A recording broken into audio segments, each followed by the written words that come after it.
আসসালামু আলাইকুম। সবাইকে শুভেচ্ছা জানাচ্ছি। মাসুম মাহবুব দেখছেন ওপেন দ্য ইউটিউব চ্যানেল এবং মাসুম মাহবুব ফেসবুক পেজ।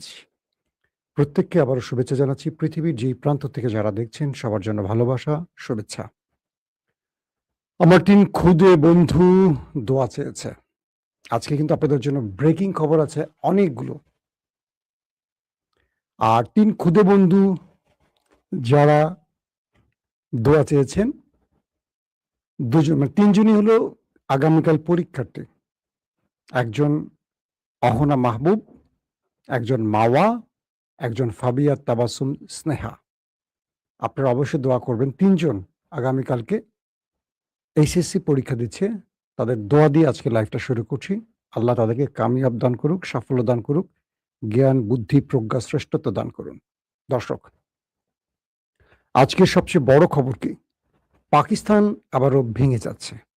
অর্থাৎ ৭১ যে পাকিস্তান ভুল করেছিল, যার কারণে বাংলাদেশ একটি রাষ্ট্রের রূপ নিয়েছিল, সেই একই ভুল পাকিস্তানের সেনাবাহিনী আবার করছে, যার কারণে কাশ্মীর ভেঙে যাচ্ছে, সম্ভাবনা সেদিকে যাচ্ছে এবং কাশ্মীর ঘোষণা দিয়েছে প্রয়োজনে তারা ভারতের সাহায্য নিবে এবং সেনাপ্রধান আসিম মনিরকে তারা বয়কট ঘোষণা করেছে। সেই খবর দেব।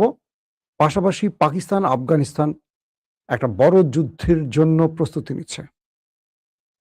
আর আজকে সবচেয়ে বেস্ট যে খবরটির জন্য আপনারা বসে আছেন সেটি হলো ইসরায়েলকে চারদিক থেকে ঘিরে ফেলছে তুরস্ক।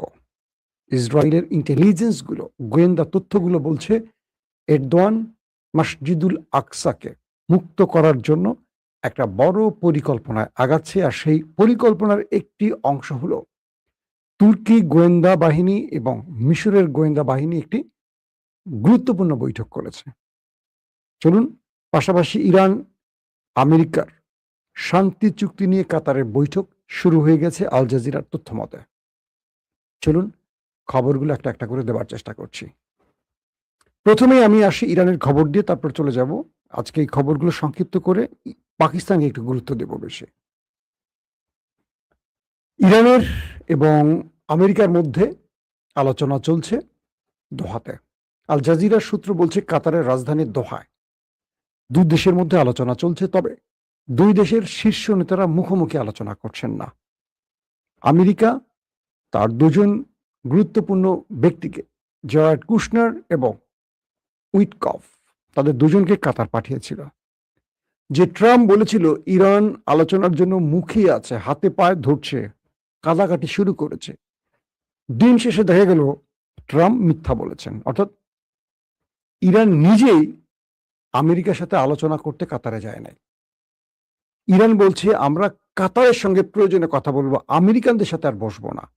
অথচ ইরানের সাথে বসার জন্য মার্কিন যুক্তরাষ্ট্রের প্রেসিডেন্ট ডোনাল্ড ট্রাম্পের জামাতা, তার অ্যাডভাইজার জারেড কুশনার এবং উইটকফ কাতারে গিয়ে বসে আছেন, কিন্তু ইরান তাদের সাথে বসবে না বলে জানিয়ে দিয়েছে। তো সেই হিসেবে দুপক্ষের মধ্যে আজকে কাতারে আলোচনা হচ্ছে শান্তি চুক্তির বিষয়। ইরানি কর্তৃপক্ষ তার নির্ধারিত যে নৌপথে অর্থাৎ হরমুজ প্রণালীতে বিদেশি কন্টেনার ইস্যুতে যে ঝামেলাগুলো হচ্ছিল তার একটা সুরাহা করার জন্য এই বৈঠকটি চলছে। ইরানের শীর্ষ আলোচক বলছেন হরমুজ হলো তেহরানের ক্ষমতার সর্বশ্রেষ্ঠ হাতিয়ার এবং তিনি জোর দিয়ে বলেছেন যে যুক্তরাষ্ট্র কর্তৃক প্রাথমিক বিধানগুলো বাস্তবায়িত না হওয়া পর্যন্ত চূড়ান্ত চুক্তি নিয়ে আলোচনা হবে না। অর্থাৎ যুক্তরাষ্ট্রের সাথে যে চুক্তিগুলো হয়েছে যদি আমেরিকা সেগুলো বাস্তবায়ন না করে তাহলে চূড়ান্তভাবে আমেরিকার সাথে আর কোনো বিষয়ে বসবে না ইরান। পাশাপাশি ইসরায়েলের জ্বালানি ও অবকাঠামো মন্ত্রী এলি কোহেন বলেছেন গাজা উপত্যকার উপর ইসরায়েলি নিয়ন্ত্রণ কেবল বাড়তেই থাকবে যতক্ষণ না শতভাগে পৌঁছায়। মানে গাজাকে পুরোপুরি দখল করার জন্য ইসরায়েল এখন মাঠে নেমেছে, আর সেই গাজাকে মুক্ত করার জন্য বিগ প্ল্যানে নেমেছে তুরস্ক। দর্শক, আমরা চলে যাচ্ছি এবার দ্বিতীয় গুরুত্বপূর্ণ খবরটিতে। দ্বিতীয় গুরুত্বপূর্ণ খবরটি হলো ইসরায়েলকে চারদিক থেকে ঘিরে ফেলছে তুরস্ক। এটি নেতানিয়াহু এবং নেতানিয়াহু ক্যাবিনেটের মন্ত্রীদের বক্তব্য। সাম্প্রতিক ইসরায়েলের বেশ কয়েকটি গণমাধ্যম বলছে যে তুরস্ক তার যে পরিকল্পনা দেখছে সেটা হলো ইসরায়েলকে চারদিক থেকে ঘিরে ফেলা। কিরকম? তুরস্ক একসময় ইসরায়েল বলেন, ফিলিস্তিন বলেন, এটার মূল মালিক ছিল ওসমানীরা। এরপরে ওসমানীদের পতন হয়, অনেকগুলো রাষ্ট্রের জন্ম হয়, জর্দান হয়, মিশর হয়, ফিলিস্তিন হয়, আরবের গালফের প্রচুর যে দেশগুলো আছে সবগুলি একসময় ওসমানীর ছিল। সাম্প্রতিক সময় তুরস্ক এবং মানে এরদোয়ান এবং নেতানিয়াহুর মধ্যে খুব হট বাতচিত হয়, দুই পক্ষকে নিয়ে অনেক কথা হয়। নেতানিয়াহু তার গ্রেটার ইসরায়েল পরিকল্পনা পেশ করে, আর এরদোয়ান মসজিদুল আকসা বা বাইতুল মুকাদ্দাস মুক্তির ঘোষণা দিচ্ছিলেন বারবার, বা ফিলিস্তিনকে মুক্তির ঘোষণা দিচ্ছিলেন বারবার। এখন কি দাঁড়িয়েছে? ফিলিস্তিনকে মুক্ত করতে হলে তুরস্ককে প্রতিবেশী একটি দেশ লাগবে। আমি আপনাদেরকে বিগত ফিলিস্তিন যুদ্ধের সময় খবরগুলো বারবার দিতাম, মনে আছে আপনাদের? ফিলিস্তিন এমন একটি জায়গায় অবস্থান করছে যেখানে এক পাশে আরবের দেশগুলো, মিশর, পাশে তো ইসরায়েল আছে, জর্দান আছে, কিন্তু কোনো রাষ্ট্র ফিলিস্তিনকে ইসরায়েলের উপর তাদের পক্ষে দাঁড়ায় না, মানে ইসরায়েলের পক্ষেই থাকে নীরবে, কিন্তু ফিলিস্তিনের মুক্তির ব্যাপারে কেউ কাজ করে না। তো এই দেশগুলোকে টপকে তুরস্ক কিছু করতে পারে না, তাই এই দেশগুলোর সাথে সম্পর্ক বৃদ্ধিতে নজর দেয় এরদোয়ান। সেই হিসেবে তার সবচেয়ে বৈরী সম্পর্কের যে দেশ মিশর, তুরস্কের সাথে মিশরের হ্যাভি বিরোধ থাকে। জানেন, লিবিয়ার সাগর দখল টখল কয়েকটি ক্ষেত্রে তুরস্ক এবং মিশর মুখোমুখি থাকে। যেখানে তুরস্ক ঢোকে সেখানে মিশর অপোজিটে থাকে, আরব আমিরাত অপোজিটে থাকে। সেই তুরস্ক মিশর গাজাকে মুক্ত করার জন্য, ফিলিস্তিনকে মুক্ত করার জন্য শেষ পর্যন্ত ফিলিস্তিনের সাথে সম্পর্ক বৃদ্ধি করে। এরপরে আমরা দেখলাম কি তুরস্ক এবং মিশরের সামরিক মহড়া। আবার কি দেখলাম? তুরস্ক এবং মিশরে আবার সামরিক মহড়া। প্রথমে তুরস্কে মহড়া, এরপরে মিশরে মহড়া। এই দুই দেশ, দুটি মহড়া হয় দুই দেশের পক্ষ থেকে। এখন দেখছি কি আজকে MIT, মিল্লিত ইস্তেকবারাত তিশকিলাতি, তুরস্কের সবচেয়ে বড় যে গোয়েন্দা সংস্থা, সেই গোয়েন্দা সংস্থার প্রধান কার্যালয় আজকে ইব্রাহিম কার্লিন, তুরস্কের যিনি গোয়েন্দা প্রধান, আগে এই পদে ছিলেন কে? আজকে পররাষ্ট্রমন্ত্রী হাকান ফিদান। মোটামুটি তিনি এটিকে তৈরি করে মানে আজকে স্ট্রং পজিশনেরই আসছেন MIT-কে। তার কি বলবো সাফল্যের পর সেই পদে বসছে রজব তৈয়ব এরদোয়ানের আরেক প্রিয় ব্যক্তি ইব্রাহিম কার্লিন। তিনি এখন গোয়েন্দা প্রধান। তো তিনি এবং মিশরের যিনি গোয়েন্দা প্রধান হাসান রাশিদ, তারা আজকে রুদ্ধতার মিটিং করেছেন তুরস্কে বসে। এই খবরটি ইসরায়েলের জন্য সবচেয়ে টেনশনের কারণ, যে মিশরের গোয়েন্দা প্রধান এবং তুরস্কের গোয়েন্দা প্রধান তুরস্কে বসে মিটিং করছেন। শুধু তাই নয়, সেই মিটিংয়ে হামাসের বর্তমান প্রধান এবং সাবেক প্রধান খালেদ মিশেল এবং বর্তমান প্রধান দুজনে উপস্থিত ছিলেন। হামাসের দুজন পাওয়ারফুল ব্যক্তি এই মিটিংয়ে উপস্থিত ছিলেন। অর্থাৎ তুরস্ক মিশরের গোয়েন্দা প্রধানকে ডেকে এনে পুরো ফর্মুলা তুলে দিয়েছে, এমনটি ধারণা ইসরায়েলের। কি? একদিকে ইসরায়েল গাজাকে চারদিক থেকে দখলে যাচ্ছে। আজকে আমি আল জাজিরার খবর থেকে আপনাদেরকে বললাম যে তারা আস্তে আস্তে পুরো গাজাটাকে দখল করতে চাইছে। সেভাবে প্রতিদিনই গাজায় হামলা করছে, মানুষ মারছে, নিরীহ মানুষ মারছে, গাজার হামাস লিডারদের মারছে। কে? নেতানিয়াহু। এবার তারা কি করছে, বা তাদের এই দখলদারিত্ব বন্ধ করতে এরদোয়ান নতুন পরিকল্পনা নিয়ে মাঠে নেমেছে। একদিকে তিনি সিরিয়ায় ঢুকে পড়েছে ইসরায়েলকে শায়েস্তা করার জন্য। এখন সিরিয়াটা আমরা জানি জোরানি বাহিনীর হাতে, কিন্তু জোরানি বাহিনীর মুক্তিটা এনে দিয়েছে তুরস্ক, এবং তুরস্ক মোটামুটি পুরো সিরিয়ার রক্ষা কবচ হিসেবে আছে, বা তুরস্কের সেনাবাহিনী সিরিয়াকে পেছন থেকে সবচেয়ে বড় শেল্টার দিচ্ছে। আর সিরিয়া যদি কারো কথা শোনে সেটা তুরস্কের, এবং সিরিয়া আন্তর্জাতিক বিশ্বের যে সমর্থন পেয়েছে সেটা তুরস্কের কারণে। এটা তুরস্কের এরদোয়ান এনে দিয়েছে। 2 নম্বর, তারা ইরানের সাথে সম্পর্ক বৃদ্ধি করছে তুরস্ক, কারণ ইসরায়েলের আরেকটি প্রতিবেশী দেশ আছে, নাম কি? Lebanon, Hezbollah Lebanon. তুরস্কের সাথে ইরানের যে মানে দূরত্বগুলো ছিল, বা হিজবুল্লাহর সাথে যে দূরত্বগুলো ছিল, এরদোয়ানের গোয়েন্দা বাহিনী ভেতরে কাজ করছে। তারা লেবাননকে, ইসরায়েল মানে তুরস্ক লেবাননকে এখন আস্তে আস্তে আয়ত্ত নিতে চাইছে, হিজবুল্লাহকে তার পক্ষে নিতে চাইছে, কারণ আগামী দিন তুরস্ক তাদের সহযোগিতা করবে ইসরায়েলের বিরুদ্ধে। প্রক্সি যেমন ইরানের হোক, কিন্তু একটি আধুনিক উন্নত সামরিক বাহিনীর দেশ তুরস্কের সমর্থন হিজবুল্লাহর খুবই গুরুত্বপূর্ণ। ইসরায়েলের গণমাধ্যমগুলো বলছে যে শুধু ইরান নয়, হিজবুল্লাহর সাথে গোপনে ইরানের তুরস্কের যোগাযোগ আছে। তার মানে লেবানন পয়েন্টও তুরস্ক ঢুকে পড়ছে, সিরিয়া ঢুকে পড়েছে, এখন মিশরে ঢুকে পড়েছে। মিশর আপনারা জানেন যে ফিলিস্তিনের সবচেয়ে কাছের দেশ, রাফা বন্দর দিয়ে আসা যাওয়ার খবর তো পেয়েছেন আপনারা। আরেকটি দেশ হলো জর্দান, যেটি জেরুজালেম কিংবা মূল ওয়েস্ট ব্যাংক যেটাকে আমরা বলি, তার পাশে। জর্দানের দ্বিতীয় আব্দুল্লাহ এখনো আমেরিকা এবং ইসরায়েলের খেলনার পুতুল। এই দেশটাকেও আস্তে আস্তে লাইনে আনার চেষ্টা করছে তুরস্ক বা এরদোয়ান। এই জন্য ওরা বলছে, মানে ইসরায়েল বলছে যে তুরস্ক চারদিক থেকে ঘিরে ফেলছে কাকে? ইসরায়েলকে। তাই ইসরায়েল তুরস্কের বিরুদ্ধে যুদ্ধের প্রস্তুতি নিচ্ছে, এমন কথা আসছে। এবং নেতানিয়াহু এটিও বলেছে আমাদের দ্বিতীয় টার্গেট হবে তুরস্ক। আর এরদোয়ান হেসে দিয়ে বলেছে আগে ইরান সামলাও, পরে তুমি তুরস্কের কথা ভাবো। তুরস্ক জেরুজালেম বিজয় করতে আসছে, জেরুজালেমের প্রকৃত মালিকের হাতে জেরুজালেম তুলে দেওয়া হবে, মানে ফিলিস্তিনের হাতে তুলে দেওয়া হবে, বাইতুল মুকাদ্দাস বিজয় করা হবে, ঘোষণা এরদোয়ান দিয়েছে। তো আজকে যে গুরুত্বপূর্ণ মিটিংটা হয়েছে তুরস্ক এবং মিশরের গোয়েন্দা প্রধানদের মধ্যে, এবং সেখানে দুজন হামাস লিডারকে, হামাস প্রধান এবং সাবেক প্রধান দুজনকে রাখার প্রধান কারণ হলো যে দুটো দেশের তার পুরো পরিকল্পনা হামাস জানবে, এবং হামাস কি করতে যাচ্ছে, কি করবে, পুরো পরিকল্পনাটা এই দুই দেশের পক্ষ থেকে জানানো হবে, যাতে করে মিশর আগামী দিনে হামাসকে সব রকম সহযোগিতা করতে পারে। মিশর যদি হামাসকে সহযোগিতা করে, ইসরায়েল সেখানে 24 ঘন্টা টিকতে পারবে না। কারণ কি জানেন? মিশরের বিশাল সামরিক বাহিনী, সবচেয়ে বড় সামরিক বাহিনী, মানে মুসলিম দেশের মধ্যে সবচেয়ে বড় সামরিক বাহিনীর দেশ হলো মিশর। যদিও তারা এই পশ্চিমাদের দালাল হিসেবে নিজেকে ধ্বংস করে ফেলেছে, তাদেরকে আবারও ফিরিয়ে আনার চেষ্টা করছে মুসলিম উম্মার অন্যতম, আমি খলিফা বলবো না, মুসলিম উম্মার অন্যতম নেতা এরদোয়ান। অনেকে বলবেন যে ভাই এরদোয়ান তো এটা সেটা, আমি তাদের উত্তর দিতে চাই না। এই উত্তর বহু দিয়েছি, অনেক ভিডিও করছি এরদোয়ান বা তুরস্ক নিয়ে। আমার চেয়ে বেশি ভিডিও বাংলাদেশের কেউ করে নাই। যারা আমার ভিডিও নিয়মিত দেখেন তারা জানেন, আমাকে এখনো অনেকেই মনে করেন আমি তুরস্কেই থাকি সবসময়। বাংলাদেশের অনেক বড় বড় এখন রানিং মন্ত্রী আছে, সাবেক উপদেষ্টা আছে, সচিবরা আমাকে তাদের সাথে মিটিং এ বসলে, তুমি তুরস্ক থেকে কবে আসছো? এই তো সাম্প্রতিক আমার এক পুলিশের ভাই, কাউসার ভাই, আপনাকে সালাম, তিনি পুলিশের এসপি পদে আছেন, তো আমাকে বললেন যে আপনি তো তুরস্কে থাকেন না।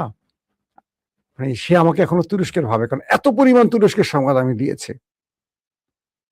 তো সেই তুরস্কের কথা বলছি যে এখন ফিলিস্তিনকে যে কোনো ভাবে মুক্ত করার জন্য এরদোয়ান একটা বিগ প্ল্যানে নেমেছে। দর্শক, এই খবরটি নিয়ে আমি কালকে আরো অনেক আলোচনা করব, কারণ আমার কাছে পাকিস্তান একটা গুরুত্বপূর্ণ ইস্যু আছে। একদিকে পাকিস্তানের ভেতরে বেলুচিস্তানে বড় রকম আক্রমণ চালিয়েছে আফগান। কালকে আফগানিস্তানে পাকিস্তান অ্যাটাক চালিয়েছে যুদ্ধ বিমান দিয়ে, কয়েকটি অ্যাটাক চালানোর কারণে অনেক সাধারণ মানুষ প্রাণ হারিয়েছে। আজকে প্রতিশোধ হিসেবে চলে এসছে কে? আফগান বেলুচিস্তানে তারা ড্রোন অ্যাটাক চালিয়েছে। পাকিস্তান দাবি করছে তারা 4টি ড্রোনকে ভূপাতিত করেছে, এবং আফগানিস্তানে বড় রকম একটা স্ট্রাইক চালাতে যাচ্ছে আবার পাকিস্তান। তার মানে কি দুই দেশের মধ্যে একটা বড় যুদ্ধের সংখ্যা বেজে গেছে। মাঝখানে গত অক্টোবর পর্যন্ত লড়াই, তারপর কাতারে তুরস্কে কয়েক দফা মিটিং হয়, কিন্তু আবারও ভারতের প্রেসক্রিপশনে, এটা ভারতের বিষয়টি পাকিস্তান বলছে যে দিল্লির প্রেসক্রিপশনে আবারও পাকিস্তানের সীমান্ত উত্তপ্ত করছে আফগানিস্তান, এটা ভারত পাকিস্তান দাবি করছে। কিন্তু সবচেয়ে বড় ডেঞ্জারাস খবরটা কি জানেন? সবচেয়ে বড় বিপজ্জনক খবরটি হলো কাশ্মীর। এবার কাশ্মীর পাকিস্তান থেকে বেরিয়ে যাওয়ার ঘোষণা দিয়েছে। এর প্রধান কারণ হলো শাহবাজ শরীফ সরকার এবং আসিফ মনির সরকার পুরো পাকিস্তানের মধ্যে মানুষের বাক স্বাধীনতা হরণ করে দিয়ে পুরো বিরোধী দলকে নিষ্পেষণের চরম মাত্রায় নিয়ে গেছে। ইমরানকে বিনা অপরাধে আজকে কতটা বছর জেলে রেখেছে, তার চোখ অন্ধ হয়ে গেছে একটা প্রায়, আরেকটা কোনো রকম চলছে। তাকে স্লো পয়জনি করে হত্যার একদম চূড়ান্ত পর্যায়ে নিয়ে গেছে। তার স্ত্রীকে জেলে আটকে রাখা হয়েছে বিনা অপরাধে। পৃথিবীতে কোনো সভ্য সমাজে এইরকম আমার মনে হয় না। এটা কেবল শেখ হাসিনা করেছিল বেগম জিয়াকে জেলে রেখে এবং মতিউর রহমান নিজামীকে বিনা অপরাধে ফাঁসি দিয়ে। দ্বিতীয় ফ্যাসিস্ট হিসাবে আমরা পাকিস্তানকে দেখতে পাচ্ছি। সেই পাকিস্তান এবার কাশ্মীর সংকটে আটকে গেছে বড় জালে। কাশ্মীরের রাওলাকোট ঈদগাহ মাঠে হাজার হাজার মানুষ এক হয়েছে। তারা বলছে এই জালিম পাকিস্তানি শাসনের বিরুদ্ধে আমাদের বিক্ষোভ, প্রয়োজনে আমরা পাকিস্তান থেকে বেরিয়ে ভারতের সাথে যুক্ত হব, প্রয়োজনে আমরা সামরিক বাহিনীর বিরুদ্ধে লড়াই শুরু করব। এটা খুব বিপজ্জনক শব্দ। যে পাকিস্তান বা কাশ্মীর, আজাদ কাশ্মীর বা মুজফফরাবাদ, যে অঞ্চলগুলোর কথা আমরা জানি, যারা পাকিস্তান শাসনকে খুব ভালোভাবে মেনে নিয়েছিল এবং ইমরান খান এদেরকে এত স্বাধীনতা দিয়েছিল, এবং এই কাশ্মীর ইমরানের আমলে গিলগিট বালুচিস্তান, খাইবার পাখতুনখোয়া, আজাদ কাশ্মীর, এরা কি বলে পাঞ্জাব, প্রত্যেকটি কিন্তু পিটিয়ে বিজয় লাভ করেছিল। সেই ইমরানকে বিনা অপরাধে জেলে ঢুকিয়ে জনগণকে বন্দুকের নল দিয়ে থামাতে গিয়ে পুরো পাকিস্তান এখন উত্তপ্ত হয়ে উঠছে। একদিকে আফগান সীমান্ত উত্তপ্ত, এটা কিন্তু ইমরান খানের আমলে ছিল না। একদিকে খাইবার পাখতুনখোয়ায় প্রতিদিন অ্যাটাক হচ্ছে, গুপ্ত অ্যাটাক, আত্মঘাতী অ্যাটাক চলছে, মানুষ হত্যার মহড়া। এবার কাশ্মীরে আপনারা জানেন যে মাসখানেক আগে কাশ্মীরে এই নিরাপত্তা বাহিনী প্রচুর মানুষকে মেরেছে প্রকাশ্যে গুলি করে, এবং তারা খাদ্য সংকট তৈরি করেছে। মানে যাতে পাকিস্তান থেকে আজাদ কাশ্মীরে খাদ্য না যায় সেখানে পর্যন্ত তারা মানে স্ট্রাইক তৈরি করছে এই পাকিস্তানের শাসকরা। এবার সর্দার আমান খান, কাশ্মীরের যিনি এখন প্রধান নেতা, তার নেতৃত্বে হাজারো কাশ্মীরিরা এক হয়ে গেছে। তারা মুজাফফরাবাদ সহ পুরো কাশ্মীরের স্বায়ত্তশাসন দাবি করছে, এবং তারা বলছে আমরা পাকিস্তানের সঙ্গে আর থাকবো না। অর্থাৎ বাংলাদেশের উপর ৭১-এ বা তার আগের থেকে যে বৈষম্য করেছিল এই ইয়াহিয়া আইয়ুবরা, তার ফলশ্রুতিতে বাংলাদেশ স্বাধীন হয়। এবার সেই শাসন ব্যবস্থা, মানে সেই ইয়াহিয়ার প্রেতাত্মারা, সেই আইয়ুব খানের প্রেতাত্মারা আসিফ মনিরের ঘাড়ে ভর করেছে। পুতুল নওয়াজ শরীফের ভাই শাহবাজ শরীফ শুধু পুতুল প্রধানমন্ত্রী, কিন্তু পুরো দেশ চালাচ্ছে কে? মিস্টার আসিফ মনির। তিনি তার যেই সিস্টেমে সামরিক বাহিনী তার মানুষের অধিকার বুঝবে না। সামরিক বাহিনীর দেশ চালানোর স্টাইল এক, রাজনৈতিক দলগুলোর দেশ চালায় আরেক স্টাইলে। তো আসিফ মনিরের বিরুদ্ধে পুরো কাশ্মীর জেগে উঠেছে। তারা বলছে আমরা সেনাপ্রধান আসিফ মনিরকে বয়কট করলাম, তাকে সেনাপ্রধান হিসাবে আমরা মানি না। এই আন্দোলনটা শেষ পর্যন্ত কাশ্মীরকে আলাদা করে ফেলে কিনা। সবচেয়ে বড় বিপজ্জনক শব্দ হলো কাশ্মীর বলছে প্রয়োজনে আমরা ভারতের সাহায্য চাইব, আর ভারত এটার অপেক্ষায় আছে। এই পাকিস্তান এই ভুল করার কারণে শেখ মুজিব ইন্ডিয়ার সাহায্য নিয়ে বাংলাদেশকে আলাদা করেছিল, মনে আছে? সেম জায়গায় পাকিস্তানের সেনাবাহিনী আবার পাল্লা দিয়েছে। তারা একই ভুল আর কতবার করবে? একই ভুল। একদিকে গিলগিট, তারপর বালুচিস্তান, খাইবার পাখতুনখোয়া, এগুলো কিন্তু স্বাধীন হওয়ার পথে, এগুলো কিন্তু লিবারেশন আর্মি তৈরি হয়ে বসে আছে, টিটিপি বসে আছে। কাশ্মীর আলাদা হওয়ার সঙ্গে সঙ্গে পাকিস্তান কয়েকটা টুকরা হয়ে যাবে, ভারতের দীর্ঘদিনের স্বপ্ন বাস্তবায়ন হবে। তাহলে কি করণীয়? করণীয় একটাই, পাকিস্তানকে স্বাধীন রাজনৈতিক নেতার হাতে ছেড়ে দিতে হবে। সবসময় সামরিক বাহিনী রাজনীতিকে কন্ট্রোল করতে গিয়ে পাকিস্তানের মধ্যে এই বেড়া তারা বাজিয়ে দেয়। ইমরানকে যদি ইমরান খান কিন্তু নির্বাচনে বিজয়ী হয়েছে, 18 নির্বাচনে, তাকে জেলে আটকে রাখা হয়েছে, কারণ সে বের হলে তার ক্ষমতা বসতে চাইবে। এই জন্য ইমরানকে এখন বের করে দিয়ে যদি তার যোগ্য সম্মান দেয়, সব সমস্যার সমাধান হয়ে যাবে। সেনাবাহিনীকে ব্রাকে চলে যেতে হবে, সেনাবাহিনীকে রাজনীতি করা যাবে না এই উর্দি পরে। এখন কাশ্মীরের মধ্যে ব্যাপক গন্ডগোল চলছে, মানুষ রাস্তা ব্যারিকেড দিয়ে আটকে দিয়েছে, বড় সংঘর্ষের দিকে আবারও পাকিস্তান আগাচ্ছে। কাশ্মীরিরা যদি নিজেদের স্বাধীনতা চেয়ে বসে, এখন যদি তারা ভারতের সাহায্য চেয়ে বসে, পাকিস্তান আর কিচ্ছু করতে পারবে না। তাই পাকিস্তানকে দ্রুত সিদ্ধান্ত নিতে হবে, অস্ত্রের ভাষায় না, এটিকে রাজনৈতিকভাবে সমাধান করতে হবে। দর্শক, আজকের মতো শেষ করতে চাই। আপনাদের যদি কোনো ভালো প্রশ্ন থাকে আমাকে করলে আমি অবশ্যই উত্তর দেবো। আপনারা মাঝে মাঝে শুধু বলেন আমার কমেন্ট পড়েন না কেন? প্রশ্ন করেন, ভালো ভালো প্রশ্ন করলে সেই কমেন্টটা পড়তে পারি। সেরনিয়াবাদ, আপনার নাম উচ্চারণ করতে বলছেন, করছি ভাই। খুশি আপনি? তুরস্ক হচ্ছে মুসলিম বিশ্বের, আপনি ঘরে বসে যা জানেন মনি সাহেব, আলহামদুলিল্লাহ ভালো জানেন, সমস্যা নাই। আপনি যে শিক্ষা নিয়ে আছেন আপনার কাছে থাকুক। তুরস্ক দালাল নাকি সেটা আপনাকে আর বলার প্রয়োজন হবে না। তুরস্ক যা করছে সেটা বুঝতে গেলে যে জ্ঞান বুদ্ধি প্রয়োজন, হয়তো সেখানে আপনার একটু ঘাটতি আছে। ইরান ইরানের জায়গায় আছে, তুরস্ক তুরস্কের জায়গায় আছে। এবং মনে রাখবেন এই তুরস্ক ইরান এক হচ্ছে। এবং আজকের ইরানের বিজয়ের পেছনে পাকিস্তান তুরস্কের পেছনে অনেক বড় ভূমিকা আছে। সো আজগবি কথা বলবেন না, বুঝে শুনে বলবেন। আমার বাড়ি তুরস্কেও না, ইরানেও না। তাই আমরা নিরপেক্ষ বলার চেষ্টা করি, যেটা সত্য সেটা বলতেই হবে। আজকের মতো বিদায় নিচ্ছি দর্শক, সবাই ভালো থাকবেন। আল্লাহ হাফেজ।